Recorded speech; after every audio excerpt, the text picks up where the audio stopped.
بسم اللہ الرحمن الرحیم۔ السلام علیکم ورحمۃ اللہ وبرکاتہ۔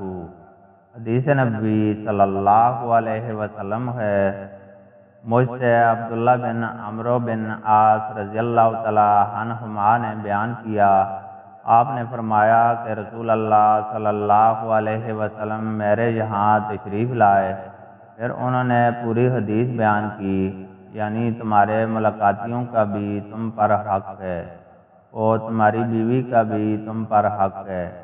اس پر میں نے پوچھا، اور داؤد علیہ السلام کا روزہ کیسا تھا؟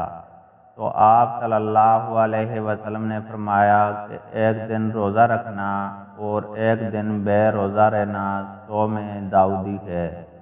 اللہ تعالیٰ سے دعا ہے کہ وہ ہمیں قرآن اور حدیث کو سننے، سمجھنے اور اس پر عمل کرنے کی توفیق عطا فرمائے، آمین۔